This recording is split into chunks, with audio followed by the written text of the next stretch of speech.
बहुत स्वागत है आप सभी का एक बार फिर। आप देख रहे हैं कुरुक्षेत्र और मैं हूं सौरभ शर्मा आपके साथ।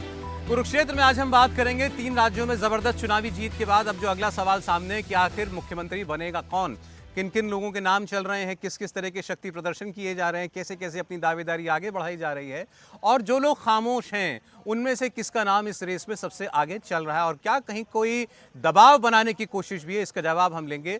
दूसरी ओर विपक्ष है। विपक्ष के सामने इस वक्त सबसे बड़ी चुनौती ये है कि इन चुनाव के नतीजों से सीख उसे क्या लेनी है, मोदी की गारंटी का जवाब आखिर क्या है। हमारे मेहमान जुड़ चुके हैं हमारे साथ। यहाँ संसद भवन के बाहर से हम लोग आपके सामने कुरुक्षेत्र का स्पेशल एडिशन लेकर के आए। के शर्मा जी बीजेपी से हमारे साथ हैं, स्वागत है शर्मा जी आपका। हमारे साथ हैं संजय सराफ जी आरएलजेपी से, स्वागत है सराफ साहब आपका भी। और हमारे साथ संजीव झा जी हैं आम आदमी पार्टी से। संजीव जी आपका बहुत स्वागत है।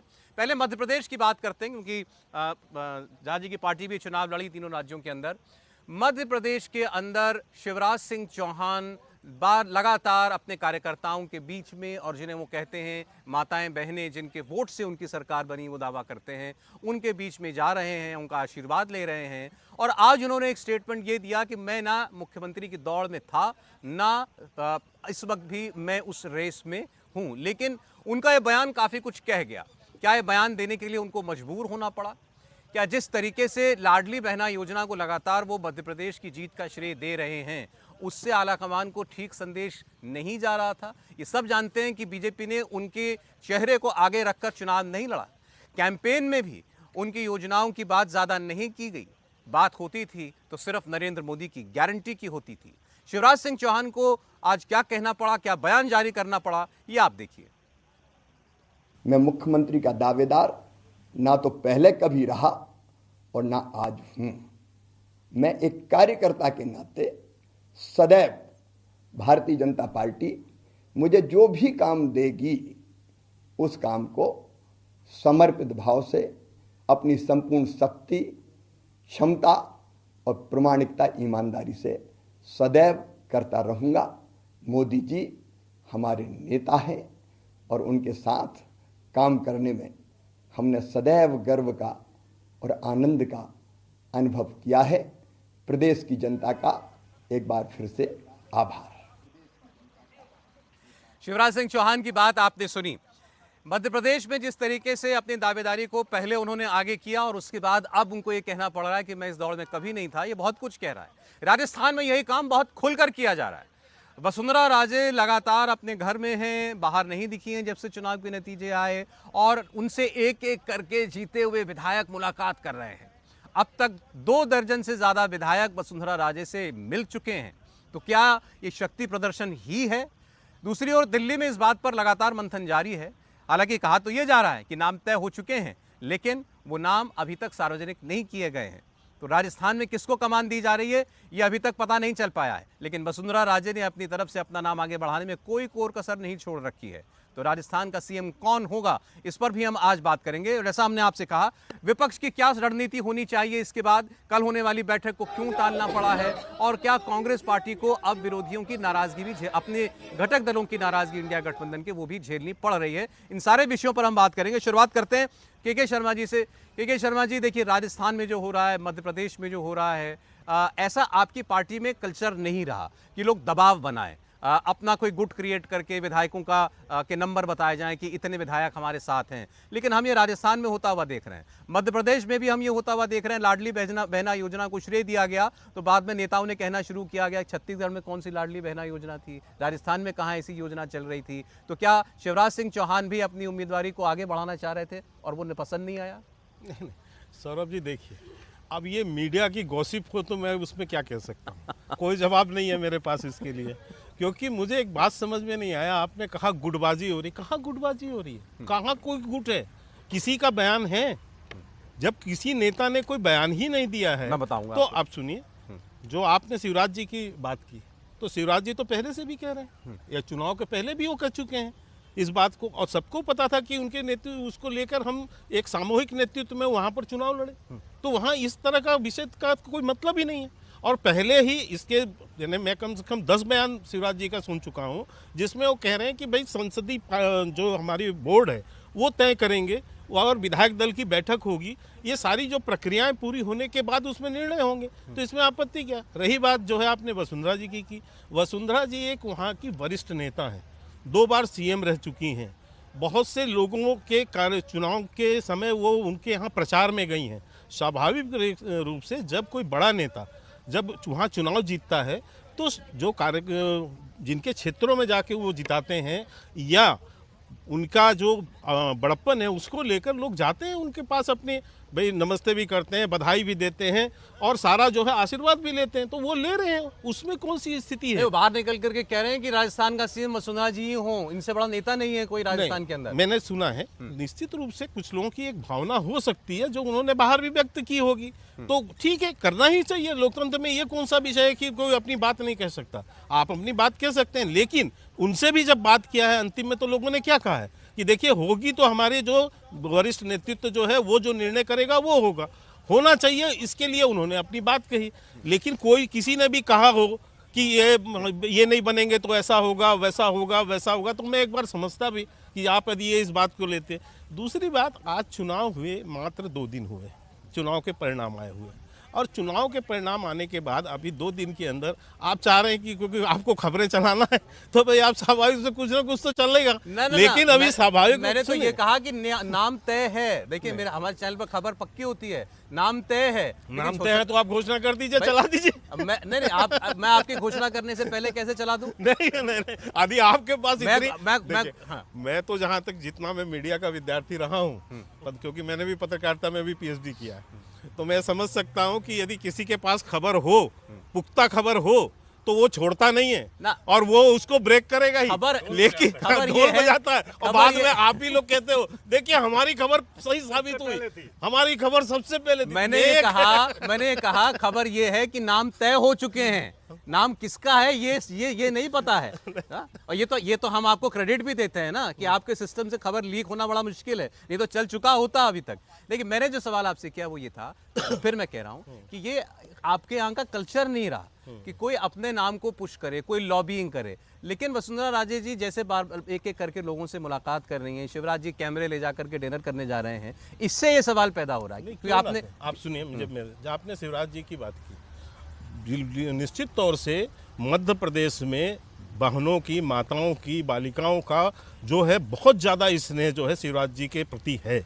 इसको तो पूरे चुनाव में भी देखने को मिला है, लोग उनको जाकर ऊपर जो है मिठाई खिला रहे थे मंच में, मतलब कि जितना आशीर्वाद लोगों बहनों ने दिया है, तो स्वाभाविक है कि उनका बेटी उनको मामा कह के बुलाती हैं, तो स्वाभाविक है कि उनके बीच चुनाव परिणाम आने के बाद यदि उनके मत से ये भारतीय जनता पार्टी को इतनी बड़ी बहुमत मिली है, तो उनके बीच जाना, उनके प्रति आभार व्यक्त करना, उनसे स्नेह व्यक्त करना, ये एक अच्छे नेतृत्व का ये गुण है। शिवराज जी ने कहा था कि लाडली बहनों ने सारे कांटे निकाल दिए, कोई कांटे की टक्कर नहीं है। कैलाश विजयवर्गीय ने कहा ये दरबारी पत्रकार हैं जो कह रहे हैं लाडली बहना योजना ने चुनाव जितवा दिया। चुनाव जीते केवल मोदी के नाम पर, नरेंद्र मोदी की गारंटी। निश्चित तौर से प्रधानमंत्री श्री नरेंद्र मोदी जी के जो केंद्र सरकार की योजनाएं थी, जो राज्य सरकार की योजनाएं थी और माननीय प्रधानमंत्री जी की जो गारंटी थी, वो सारे चीजों के प्रति मध्य प्रदेश की जनता, चाहे छत्तीसगढ़ की जनता या राजस्थान की जनता,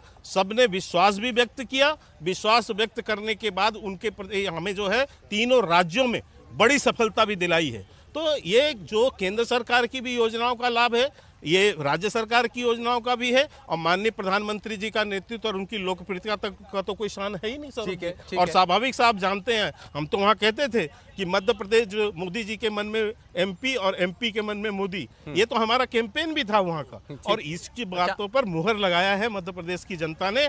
तो आलोक शर्मा जी कांग्रेस पार्टी से आ चुके हैं हमारे बीच। आलोक जी बहुत स्वागत है आपका। ये तो इनका विषय है, किसको ये नेतृत्व देते हैं, कमान सौंपते हैं। आपसे सवाल ये है कि क्या कांग्रेस पार्टी को वाकई इन चुनाव के नतीजों में कोई संशय है क्या वाकई, क्योंकि जो बातें हमने कमलनाथ जी की सुनी कि मेरे गांव में मेरे बूथ पर 50 वोट मुझे मिले, ऐसा कैसे हो सकता है। दिग्विजय जी एक बार फिर कह रहे हैं कि जहां भी चिप लगी हो वो हर मशीन हैक की जा सकती है, तो क्या नतीजों पर कोई सवाल खड़ा करने का प्रयास है क्या? देखिए, मुझे लगता है भारतीय लोकतंत्र में अगर किसी भी बिंदु के ऊपर कोई भी शंका या कोई भी प्रश्न चिन्ह लगता है, तो उस संस्था का पूरा दायित्व बनता है कि उस शंका को दूर किया जाए। और शंका सीधा सीधा दूर हो सकती है। आज ही इलेक्शन कमीशन कहे कि हम 10% ईवीएम्स का वीवीपैट अभी चेक कराते हैं, कांग्रेस के सब साथी आ जाएं, लेकिन अभी तक इलेक्शन कमीशन की तरफ से ना तो कोई प्रक्रिया आई है, ना किसी तरह का कोई रिस्पॉन्स आ रहा है। मुझे लगता है कि भारतीय लोकतंत्र में सवालों की भी जगह है और उन सवालों के सही उत्तर मिलने चाहिए, और सवाल कांग्रेस पार्टी के नेताओं ने उठाए हैं। दायित्व बनता है इलेक्शन कमीशन का कि वो पूरी तरह से उनके उत्तर दें।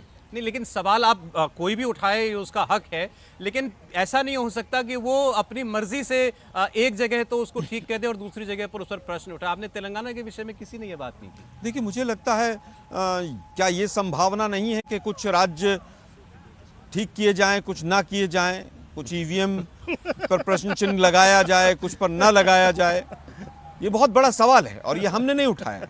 ये 2009 में बीजेपी ने उठाना शुरू किया था और बीजेपी के एक सांसद जिन्होंने इसके ऊपर पुस्तक भी लिखी, मुझे नहीं लगता आज तक भी उनके सवालों का जवाब मिला है। और ईवीएम से रिलेटेड और काउंटिंग से रिलेटेड सैकड़ों केसेस अभी भी कोर्ट्स में चल रहे हैं। बिहार के जो चुनाव हुए थे उसके भी कई विधानसभाओं के केसेस अभी भी उच्चतम न्यायालय, उच्च न्यायालय में वहां पर चल रहे हैं। अगर इलेक्शन कमीशन बिल्कुल पाक साफ है, दूध का धुला है और वहां पर कुछ हो ही नहीं सकता है, मैं नहीं कह रहा हुआ है, मैं कह रहा हूं कि शंका अगर है तो इलेक्शन कमीशन का दायित्व है कि उन शंकाओं के, उन प्रश्नों के उत्तर दिए जाएं। चले जवाब दें, वो उत्तर चाहते हैं इसका। मुझे आश्चर्य है, इलेक्शन कमीशन ने एक बार नहीं कई बार सारे दलों के लोगों को बुलाया और बाकायदा उनसे कहा कि ये ईवीएम है, आप इसमें जो कुछ भी कर सकते हैं करके दिखा दीजिए। ये बकायदा हुआ था ना सौरभ जी, मैं फिर कहूंगा क्लैरिफिकेशन होना चाहिए।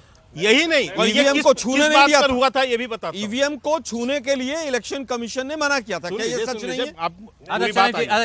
आप कहिएगा, बोलिए। ये कब हुआ था? जब आम आदमी पार्टी के एक नेता 2016 में सौरभ भारद्वाज सदन के अंदर एक झूठा वो लेके डब्बा लेके बैठे और वहां ये दिखाया और लोगों को मूर्ख बनाने की कोशिश किया, बेवकूफ बनाने की और गुमराह करने की कोशिश की।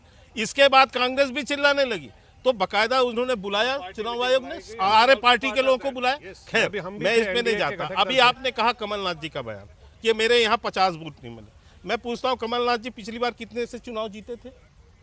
कुल 27,000 वोट से। इस बार कितने वोट से जीते?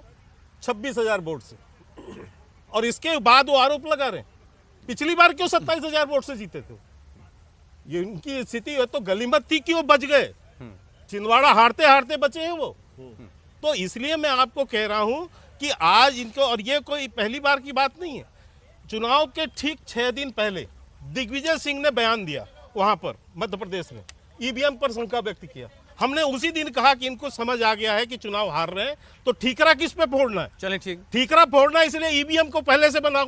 तो उन्होंने मुद्दा बनाना चालू किया था और वही हुआ परिणाम। और देखिए आज वही बातें कर रहे हैं। और कमलनाथ आज क्या बोले हैं, ये भी सुन लीजिए।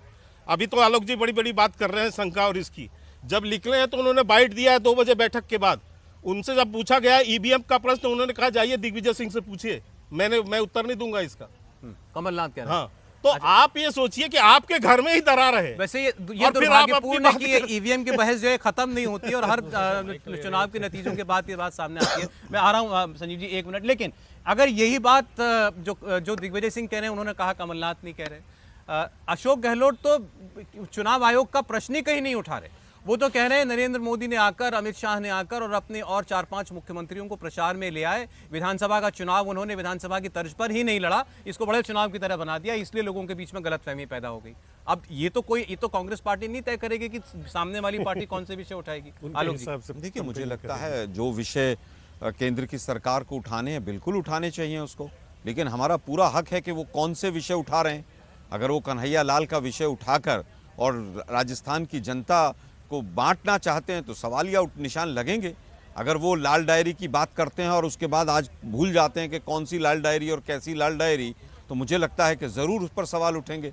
मैं तो उम्मीद करता हूं लाल डायरी देश की जनता के सामने आनी चाहिए और महादेव ऐप का भी जो हुआ वो देश के सामने आना चाहिए। जैसे 2G का भी आया, 1,76,000 करोड़ का जो घोटाला हुआ उसका भी देश के सामने आया।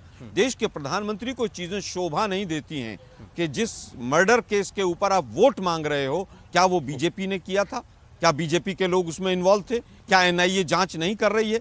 उसके बाद भी अगर आप समाज को बांटना चाहते हैं तो सवाल या निशान खड़े होंगे कि आप जिस तरह की भाषा का इस्तेमाल करते हैं तो दुर्भाग्यपूर्ण। फिर विश्वसनीयता की बात हुई ना, प्रधानमंत्री ने जो बात कही लोगों ने उसको माना। आप चुनाव में भी कह रहे थे कि वो झूठ बोल रहे हैं, आपकी बात नहीं मानी जनता ने। देखिए, अगर जनता गलत चीज को मान रही है तो ये तो बात नहीं है कि वो चीज सही हो जाएगी। अगर कोई स्टेटमेंट है, अगर वो जनता केवल वो चुनाव जीत जाते हैं तो क्या वो बात सच हो जाएगी? क्या 2022 में किसान की आमदनी डबल हो गई क्योंकि मोदी जी ने कही थी? क्या 100 स्मार्ट सिटी बन गई? क्या 15 लाख रुपए अकाउंट में आ गए? चुनाव तो जीते उसके बाद भी नोटबंदी में काला धन संजय जी और संजीव जी को चर्चा में लाया जाता है। एक कमेंट प्लीज, बहुत शॉर्ट। 4 लाख करोड़। मतलब मुझे आश्चर्य है ये कांग्रेस पार्टी का इतना अहंकार कि आप आज जो है, आज आप जनता जीत गए तो मोदी जी की सारी स्टेटमेंट ठीक हो गई। ये कहां से? रणदीप सुरजेवाला ये बोले कि जो भाजपा को वोट देते हैं वो राक्षस है, और आप आज उनके विवेक पर प्रश्न उठा रहे हैं। जिन लोगों ने वोट देके भारतीय जनता पार्टी को जीता है, तो अभी आप कह रहे हैं झूठ में फंस गए। वो कह रहे हैं चुनाव एग्जांपल दिया आपको, क्या वो झूठ बात में सच है क्या? अच्छा चलिए, 15 लाख अकाउंट में आ गए क्या? जमी दोष कर रही है। अरे भाई 15 लाख एक मिनट, संजीव झा जी। अच्छा शर्मा जी झूठ बोलो, बार बार बोलो। सब लोग, आप सब लोग मांगो। पब्लिक लाइफ में हैं, आप लोग विषय लेकर जनता के पास जाते हैं, जनता स्वीकार करती है तो आपको जिताती है, नहीं तो नकार देती है। क्या ये ठीक है? और क्या ये स्वस्थ लोकतंत्र में होना चाहिए कि हम बजाय कि इस बात पर आत्ममंथन करें भी हमारा कौन सा विषय जनता तक नहीं पहुंचा, या हमने उसके मन की बात नहीं, हम उसको जो चाहिए वो नहीं हम उसको वादा कर पाए, हम ये इस पर सवाल उठाने लगे कि जनता जो है वो झूठ पर भरोसा कर रही है। देखिए, मुझे ये लगता है कि जनतंत्र में जनता मालिक है और जनता का जो मैंडेट है उसको सब स्वीकारते हैं। अब मैं शुभकामनाएं देता हूं कि आपने तीनों स्टेट में अच्छे से जीते। लेकिन देखिए, एक बात और तय होता है, जब 2014 में प्रधानमंत्री चुनाव लड़ रहे थे तो प्रधानमंत्री जी ने बड़े बड़े वादे कहे थे। प्रधानमंत्री जी ने कहा था कि हम काला धन वापस लाएंगे, प्रधानमंत्री जी ने कहा था 2 करोड़ नौकरी देंगे, प्रधानमंत्री जी ने कहा था बहुत हुई महंगाई की बार, अब की बार मोदी सरकार, तो बहुत सारे ऐसे नारे बने। जब अब कहते हैं कि ये मोदी की गारंटी, तो फिर तो सवाल तो बनता है ना कि 14 की गारंटी फिर किसकी गारंटी थी? तो लगता है कि कई बार ये जरूर है कि झूठ परोस जब आप परोसते हैं और कई बार आप दिमाग को कब्जा करने की भी कोशिश करते हैं तो आपको सोचता है वो कभी कभार झूठ बिक जाता है, क्योंकि इससे सामने है। हम तो ये तो आपने 14 में कहा तो आपने पूरा नहीं किया, तब आप कहते हैं कि मोदी की गारंटी का जादू चल रहा है। ये झूठ बेच रहे हैं, जनता झूठ तो मुझे कई बार लोग गुमराह हो जाते हैं, कितना गुमराह होंगे? तो लेकिन मुझे ये लगता है, अब ये कहें कि आप 10 साल से गुमराह कर रहे हैं दिल्ली मुझे में, ये लग रहा है तो नहीं है? नहीं, अब मैं कहता हूँ, अब देखिए, आज मोदी जी कहते हैं मोदी की गारंटी।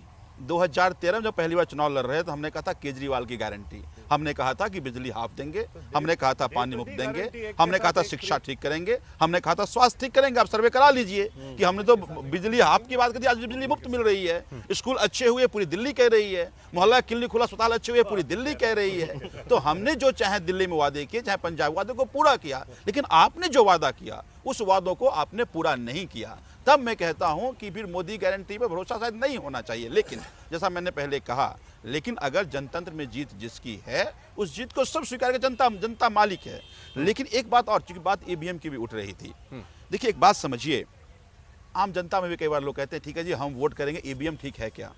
तो एक जो इंस्टीट्यूशन है जिसकी जिम्मेदारी है कि वो कन्विंस करे आम जनता को भी कि ईवीएम में कोई परेशानी नहीं हो सकती है, कोई एक फार्मूला तो बनना चाहिए ना, ताकि लोगों को भरोसा हो। मैं ये कहते हैं कि नहीं जी आपने चूंकि हमारे एक वर्तमान मंत्री हैं, हमारे एक विधायक का आपने एक जिक्र किया कि बिल्कुल सदन में उन्होंने दिखाया था कि किस तरह से ईवीएम हैक हो सकता है, और जब आपने मीटिंग बुलाया उस मीटिंग में जाकर सौरभ भारद्वाज जी ने कहा कि आप मुझे मदरबोर्ड दीजिए, 3 सेकंड में मैं आपको हैक करके दिखाता हूं। आपने जी छू नहीं सकते, आप दूर से कीजिए। तो तब हम ये कह रहा हूं, नहीं देखिए, लोग ईवीएम हैक होता है दिल्ली में, इसलिए इलेक्शन जीतते हैं। लोग कहते हैं कि मैच फिक्स होता है, तो क्या सब मैच हार जाते हैं क्या? मैच फिक्स के भी तरीके से मैच फिक्स किया जाता है देश के पूरे डेमोक्रेटिक प्रोसेस पर सवाल खड़ा कर रहे हैं। पूरे डेमोक्रेटिक प्रोसेस की बात नहीं है। अरे बड़ा गंभीर है, क्या लोगों के मन में शक का बीज बो रहे हैं? नहीं, आप अच्छा सौरभ भाई, आप माइक ले लोगों के बीच में जाइए। जो लोग मोदी जी को पसंद नहीं करते उनके मन में सवाल खड़ा होता है, ठीक है। या जो बीजेपी को पसंद नहीं करते उनके मन में सवाल है कि हम वोट देंगे क्या ईवीएम तो ठीक है, मैं लोग कहते हैं ईवीएम तो ठीक है ना, तो मैं ये कहता हूं कि इंस्टीट्यूशन की जिम्मेदारी है, जो आलोक भाई जो बात बताता हूं भाई, आप 10% 20% पर्ची को काउंटिंग के बाद चलिए, टैली करा सराफ लो, साहब, जवाब भरोसा दें। कायम हो जाएगा। सुप्रीम कोर्ट ने भी नहीं कहा था, सराफ आपने तो देखिए नहीं किया। सौरभ जी, नाच न जाने आंगन टेढ़ा, यही होता है। जब ये लोग दिल्ली में इलेक्शन लड़ते हैं, जब जीतते हैं, पंजाब में इलेक्शन लड़ते हैं, तब जीते, तब सब ईवीएम ठीक ठाक है। इनको शायद याद नहीं है, तो वहां भी कर लो। कंप्लीट कर दीजिए। 2016-17 की बात है, कॉन्स्टिट्यूशनल क्लब में मैं भी था। हम लोग एनडीए घटक दल के फ्रंट में थे जब chief election commission of India speech कर रहा था, बोल रहा था। इनके डिप्टी सीएम सो कॉल्ड जो आज जेल में बैठे हैं, वो वहां पर क्या कर रहे हैं, वो गेम खेल रहे थे। आई वॉज द पर्सन जिसने वीडियो उठाया, आप उसको गूगल से चेक कर सकते हैं। मैंने वीडियो उठाया और जब चीफ इलेक्शन कमीशन ने खत्म किया तो मीडिया के सब साथी जानते हैं, मैं बाहर आ गया तो बाहर आते ही I was the first person जो बाहर आया। बाहर आते ही मीडिया ने बोला, संजय जी क्या हुआ? मैंने कहा क्या होना है, जिसने कंप्लेंट की वो तो वीडियो पर गेम खेल रहा था। इन द मीन टाइम सब लोगों ने उसको फोन करना स्टार्ट किया। उन्होंने कहा किसका? मैंने वीडियो दिखा दिया। मैंने पूरा वीडियो उठाया था, यहाँ इलेक्शन कमीशन को दिखाया था, ये दिखाया। आजकल है ना ये छोटा भगवान, ये सब कुछ कर रहा है, छोटा भगवान ये सब कुछ दिखा देता है। उस मीटिंग में सौरभ भारद्वाज जी थे और सौरभ भारद्वाज ने कहा कि मैं मैं बीच में नहीं बोला किसी के। उसके बाद में सब मीडिया वालों के सामने जो कुछ भी हुआ, फिर लंच के टाइम वो भाई साहब ने बहुत कुछ बोला, चलिए वो तो अलग बात है। What I mean to say, they have never been serious. ये लोग आज कहते हैं अभी आलोक जी 15 लाख क्यों नहीं मिले? 15 लाख मिले लोगों को, शौचालय के शेप में मिला, फ्री मेडिकल एड के शेप में मिला, गरीब गुरबात सड़कें रोड मिली। आपके जेब में कोई 15 लाख थोड़ी देगा। 15 लाख मिला गरीब गुरबात को, उस आखिरी पायदान पर बैठने वाले उस गरीब आदमी को मिला जिसके घर में शौचालय नहीं थे, जिसकी माँ बहन बेटी सवेरे 7 बजे 6 बजे 5 बजे से पहले टॉयलेट जाती थी, शाम को 7 बजे के बाद जाती थी, उसको 15 लाख का इफेक्ट मिला। जिसको फ्री मेडिकल एड आज 50 करोड़ लोगों को दिया गया है, जिस बेचारे का पैसा नहीं था, वो सिर दर्द के बहाने से इतना प्रॉब्लम उसकी होती थी, वो हॉस्पिटल जाने से पहले ही मर जाता था, आज उसको फ्री एड मिला है ऑनरेबल प्रधानमंत्री के माध्यम से, वही 15 लाख है। सड़कें जो बनी है 8-8 लेन 6-6 लेन 7-7 लेन पूरे देश के लिए, वो पूरे देश को 15 लाख किसी ने जेब में डालने के लिए नहीं बोला था। 15 लाख का प्रावधान यही था कि आम आदमी गरीब आदमी को हर एक जो कॉमन मैन है उसको फैसिलिटी ओके सर, आप एक ब्रेक के लिए हमें रुकना पड़ेगा। देखिए, हमने अब इस प्रोग्राम की शुरुआत की थी कि भारतीय जनता पार्टी ने को जो राज्यों में नेतृत्व का चुनाव करना है, उसमें क्या अलग अलग खेमों की तरफ से दबाव बनाने की कोशिश की जा रही है। ऐसे कांग्रेस पार्टी में चुनाव भले ही वो हार गए हों, लेकिन नेतृत्व का सवाल उन राज्यों में उनके सामने भी है, तो वहां क्या उसका हल ढूंढ लिया गया है? आगे बात करेंगे। कुरुक्षेत्र में मेहमान बने हुए हैं, लौटते हैं जल्द।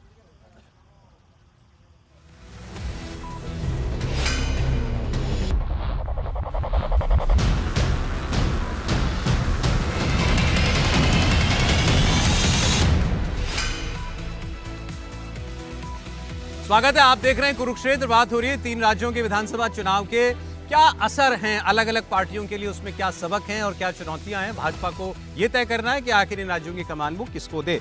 लेकिन अभी यहाँ हमने ईवीएम पर चर्चा की, बड़ी देर तक बहस होती रही इस बात पर। अभी भी सवाल है ईवीएम पर। कांग्रेस कह रही है अगर कोई प्रश्न उठाया जा रहा है तो उसका निराकरण कीजिए, इसमें चुनाव आयोग को सामने आना चाहिए। और बीजेपी ने कहा कि भाई यही रीत यही राग है इनका, चुनाव हारेंगे तो ईवीएम पर सवाल उठाएंगे। जो राज्य जीते वहाँ कभी ईवीएम याद नहीं आता, वहाँ ईवीएम बिल्कुल ठीक हो जाता है।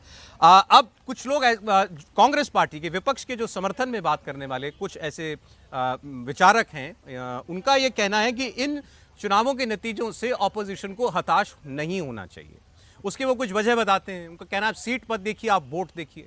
कुल मिलाकर के 4 राज्यों में देख लेंगे, 5 राज्यों में देख लेंगे तो कांग्रेस पार्टी को बीजेपी से ज़्यादा वोट मिला है। फिर आगे बढ़कर वो ये भी करते करते कैलकुलेशन इस बात पर भी पहुंचे कि अगर यहीं की सारी विधानसभाओं को जोड़कर लोकसभा के लिहाज से कैलकुलेट किया जाए तो उसमें दिखाई देता है कि कांग्रेस पार्टी अपने 2019 के परफॉर्मेंस को बेहतर कर रही है। इस पर हम बात करेंगे, लेकिन एक ब्रेक में यहाँ एक बड़ी इंटरेस्टिंग चर्चा छिड़ गई, उस पर मैं लाना चाहता हूँ आपको। जबलपुर का एक टेस्ट केस हमारे सामने है। आलोक शर्मा जी ने यह कहा कि वो सीट जो कांग्रेस पार्टी को 30,000 वोट से जीतना चाहिए थी, वो शायद 35-40 हज़ार वोट से हार गई। इतना अंतर कैसे हो सकता है? ऐसा तो नहीं है कि किसी को हवा ना लगी और केवल कुछ चंद एक एग्जिट पोल को वो पता लगा और बाकी किसी को उसकी हवा नहीं हुई। बहरहाल इंडिया टीवी का एग्जिट पोल सही साबित हुआ था। शर्मा जी बोले। तो एग्जिट पोल को कैसे पता लग गया? भाई हमें तो नहीं मालूम था। सुनिए और इनको कैसे पता लगता? जनता इनके कान में आके 30,000 लोग बता रहे थे क्या कि तुम हम इतना वोट मिलेगा फिर हम 30,000 से तुमको जिता देंगे कांग्रेस को? इनका ये संपर्क था।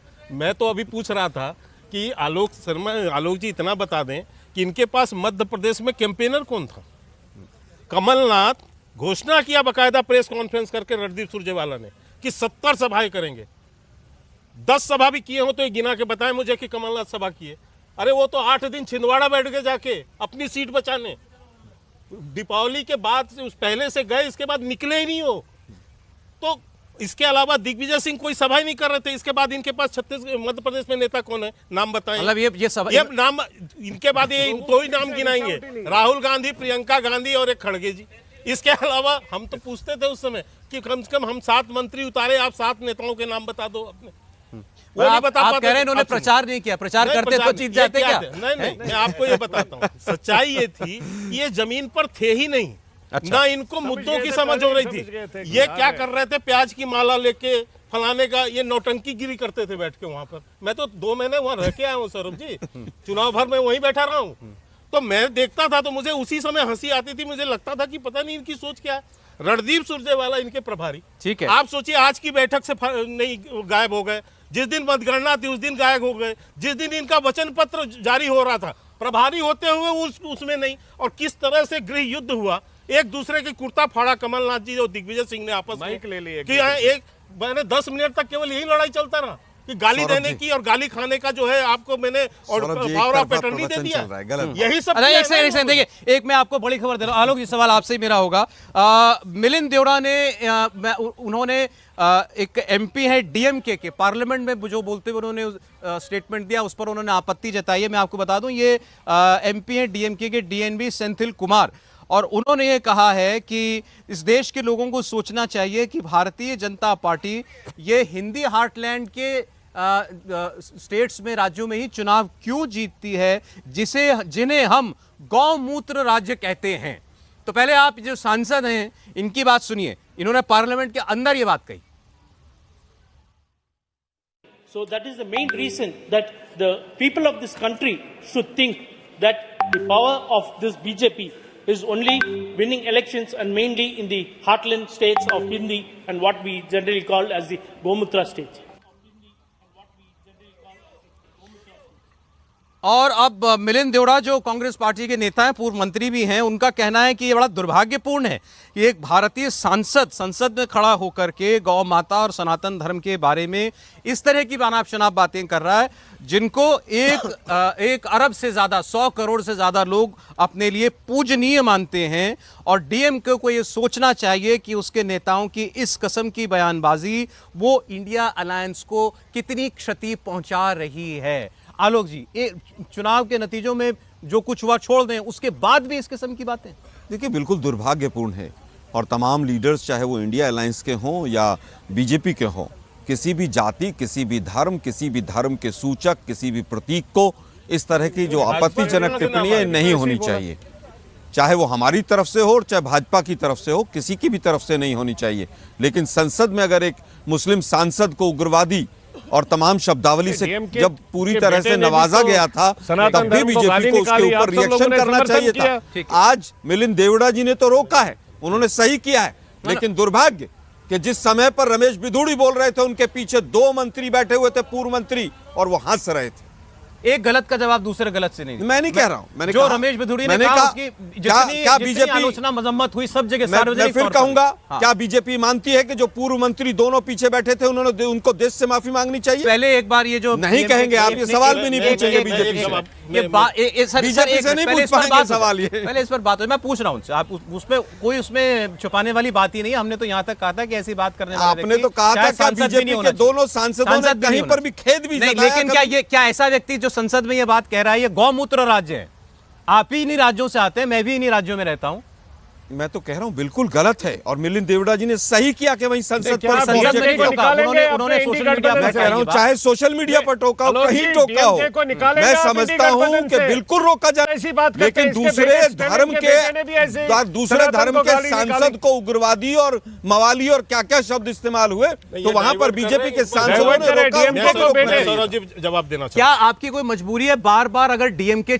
मानती है कि उसको ये सनातन को गाली देके कोई फायदा हो रहा है तो आप उस गठबंधन में रहें या उसको इस एजेंडा गठबंधन था में इंडी रखें? गठबंधन का एक मिनट, सनातन को आलोक, गाली आलोक, गठबंधन में और गठबंधन के अंदर और गठबंधन के बाहर बहुत तरह की शब्दावली एनडीए, यूपीए, इंडिया तीनों गठबंधन जब रहे इस्तेमाल हुई, लेकिन एक शब्दावली का ये कहा जाए कि भाई उसने ऐसा बोल दिया है इसलिए इंडिया गठबंधन से बाहर हो जाए अंदर हो जाए, वो नहीं है। उनको सही बात कही जाएगी और हम हर गठबंधन के साथियों से भी कहना चाहेंगे कि उस पिच पर नहीं जाना है जिसको बीजेपी अपने मीडिया के साथियों के माध्यम से कैश करती है। नहीं, ये गलत बात है। मीडिया के साथियों से इसमें ये क्या गलत मतलब? मीडिया वो गाली दे रहे हैं, सर। उसकी वो नहीं कर रहे, निंदा नहीं कर रहे, ये समर्थन कर रहे हैं। कई बार तो कहा है, कांग्रेस समर्थन, अरे दुर्भाग्य है, कहाँ समर्थन दुर्भाग्य है, किया? आप समर्थन कर रहे हैं। कहाँ समर्थन किया? सनातन मीडिया पे पिच कहाँ से आ आप गई? अपरोक्ष समर्थन कर रहे हैं उनके समर्थन इसमें पिच की क्या बात है? गलत है, गलत है, गलत है, गलत है। बिल्कुल गलत है, मैंने तो शुरू आप में ही तो कहा सिर्फ- गलत है सौरभ उस जी। स्पीच पर मैंने कब कहा?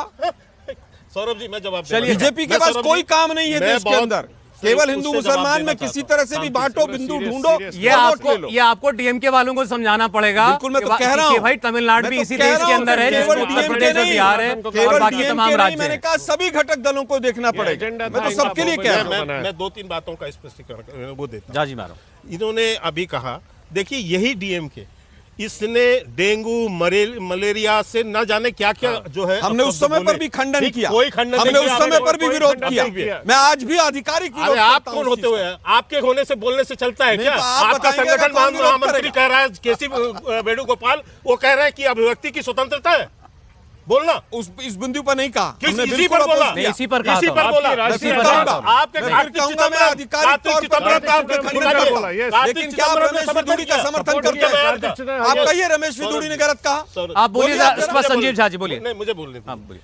तो ये कांग्रेस के और बकायदा उसने क्या कहा था डीएमके के नेता ने कि जो मुंबई की बैठक हुई थी और जो हमारा गठबंधन था घमंडिया गठबंधन, उसका ये इसी एजेंडे पर हमारा समझौता हुआ है। yes, yes। क्या कांग्रेस ने इसका खंडन किया उस समय कि एजेंडा- ऐसा एजेंडा एजेंडा था। नहीं है? बॉम्बे में नहीं एजेंडा किया। बनाया गया था। केशव वेणुगोपाल जो उस बैठक के हिस्सा थे, उन्होंने बाहर निकल के ये कहा उसके बाद कि ये अभिव्यक्ति की स्वतंत्रता है, वो बोल सकते हैं। कुछ भी तो बोल ये सकते है। और दूसरी बात, एक गलतफहमी मैं दूर कर दूं आपके चैनल के माध्यम से सौरभ जी, ये जो सोचते हैं ना कि भारतीय जनता पार्टी दक्षिण भारत में उनकी कोई पकड़ नहीं है, मैं आज आपको एक आंकड़ा बताता हूं।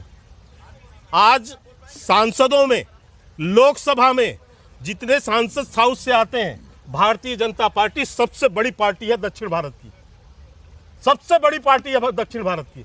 और नहीं तो मैं आपको आंकड़े सुनाता हूँ। ये दक्षिण उत्तर का सवाल नहीं है सर। ये जो व्यक्ति बोल रहा है, मैं इस ये पर नहीं बात जाता। अगर मैंने कह दी लेकिन होती कल जो तो है अभी इनके यहाँ से अभी छूट तक हुआ। बवाल हो गया होता। इनके यहाँ से देखिए छूट हुआ हो। नॉर्थ साउथ लेकिन में अब बांट सुनिए, दिया, लेकिन अब सुनिए, बीजेपी है भाई, ये जो स्वतंत्रता है, कहते कुछ भी बोल ये लोग सकते हैं। नैरेटिव बना रहे थे कि दक्षिण भारत से आलोक जी, आप मुझे भाजपा- लग नहीं रहा कि सुनिए, बात को समझ पाए। नहीं ये समझ पाए तो सौरभ जी, खैर बात है। पूरी होने दीजिए। पूरा नहीं, देश ना पूरा देश समझ रहा है सौरभ सर। जी, उत्तर दक्षिण की विभाजन की राजनीति आपकी पार्टी के, मैं फिर आपकी तरह कह देता हूं, आपके लिए पर्सनली नहीं कह रहा हूं, आप ही के पार्टी के नेता लिखते हैं 10 साउथ। क्या होता है 10 साउथ? आप ही के पार्टी, ये आप ही के इंडिया अलायंस का आदमी जो कह रहा है जिस प्रदेश में आप रहते हैं गौमूत्र राज्य से आते हैं आप, आपको नहीं बुरा लग रहा होगा, मुझे तो लग रहा है बुरा। मुझे बुरा लगा, नहीं, मैंने मुझे कहा, आपकी खंडन आपकी किया। आपकी जो हंसी थी उस पर मुझे मैं केवल ये कह रहा हूं कि आपके लिए बड़ा मैं फिर कहूंगा, छोटा विषय है ये। सौरभ जी मैं फिर कहूंगा, हमारे यहाँ पर छोटा भी कोई कार्यकर्ता कोई स्टेटमेंट दे दे तो वो इशू बन जाता है। और मोदी जी और तमाम स्टेटमेंट ऐसी मैं 20 गिनवा अरे सकता भाई, हूं, ये इन्होंने जिनके ऊपर कहा कि चर्चा हम भी नहीं दक्षिण की होती। सबसे बड़ी पार्टी हैं, ये कह रहे हैं। इसमें ये फैक्ट, इसमें फैक्ट दक्षिण और और बात हो देश की सकती तो है। है, दक्षिण इसमें और उत्तर, आपत्तिजनक क्या है? दक्षिण और उत्तर की, दक्षिण और उत्तर की बात ही क्यों नहीं, कर तो रहे हैं? बहुत सुने, एक से एक मैं बताता हूँ, मैं आपको अंतर बता रहा हूँ। था कि दक्षिण भारत में हमने भाजपा एक का द्वार सेकंड, बंद कर दिया एक सेकंड, ना ना ना ना, सवाल ये है, सवाल उन लोगों से है जो कहते हैं कि उत्तर भारत में जिन लोगों ने बीजेपी को वोट दिया वो कम्युनल हैं, वो अनपढ़ हैं, वो गौमूत्र पीने वाले हैं। किसने कहा है? यही प्रचार चल रहा है। कहा भाई? ये बोल रहा है ये आदमी सामने जो खड़ा अरे है, तो मैं इस आदमी का खंडन कर ये रहा हूं आपके ना। अलायंस का आदमी है। अलायंस का आदमी तो खंडन। 3 बातें हैं। पहली बात कि जो भी सांसद का वक्तव्य था हम इसकी निंदा करते हैं और इससे सबको बचना चाहिए। दूसरी बात सनातन धर्म की आती है और आप बहुत परेशान हुए। मुझे ये लगता है कि परेशानी तभी सौरभ जी होना चाहिए जब जीतन राम मांझी इनके अलायंस पार्टनर वो कहते हैं भगवान राम काल्पनिक हैं। उन्होंने वापस ले लिया था। एक मिनट अपना बयान आप सुन लीजिए मेरी बात, सुन लीजिए। बयान वापस दूसरी लिया है। बात आपको complete करना पड़ेगा। इनके भागलपुर के एक विधायक हैं, वो ये कहते हैं कि अगर लक्ष्मी की पूजा से धन होता तो मुसलमान कोई अमीर नहीं होता, अगर हनुमान की पूजा से ताकत होता तो अमेरिका ताकतवर नहीं होता। तो मुझे उनको निकाल दे, समझ रामचरितमानस को फाड़ने वाले तीसरी बात, उनके आप समर्थन में खड़े, तीसरी उनके बात, साथ आप तीसरी खड़े। बात, आप क्यों मिर्ची लग गई अरे ये आपको? बताओ, क्यों मिर्ची लग गई आपको? समय चला अब मिर्ची लग गई ना? समय खत्म हो गया। तीसरी बात देखिए सौरभ जी, रामचरितमानस बात मैं वो कहता हूं फाड़ने की बात करते हैं कि वहाँ अगर उनकी पार्टी के मुझे लोग। लगता है कि जिस तरह से पार्टी और नेता आलोचना से परे ठीक है, नहीं ठीक है। मीडिया भी आलोचना से परे नहीं होना चाहिए। और मुझे जिस लगता तरीके है से आप कि- अपनी बात कह रहे हैं, आप लाख सवाल उठाइए, उसका जवाब भी आएगा, लेकिन एक बात कहने का एक तरीका होता है। बात केवल मैं इतनी सी वही है। कह रहा हूं कि ठीक है? आलोचना से परे कोई नहीं है। आलोचना से परे और कोई मुझे नहीं है लगता सर, कि अगर कोई आलोचना सवाल से परे करता कोई है- नहीं है, लेकिन ये मेरी मजबूरी नहीं है कि मैं अपने लिए या इस प्लेटफॉर्म के लिए अपशब्द सुनूं। नहीं, बात अपशब्द केवल नहीं इतनी है, अपशब्द नहीं वो है। मेरा अगर- प्रेरोगेटिव है कि मैं उसका उत्तर दूं। नहीं बिल्कुल उत्तर दीजिए, पर तू बिल्कुल जिस तरह से होता है वो नहीं, ठीक ये नहीं तो था। उसी गठबंधन के साथ मीडिया खड़े केवल हैं। आप और ये आदत बन गई है, कांग्रेस और ये आदत बन चुकी है। बहरहाल आलोक जी, कांग्रेस के संजीव जी, लिए बहुत केवल शुक्रिया अपशब्द आपका। मीडिया इस्तेमाल के कर शर्मा जी, सकता है। बहुत शुक्रिया सर, आपसे बहुत शुक्रिया आपका। कुरुक्षेत्र देख रहे थे आप।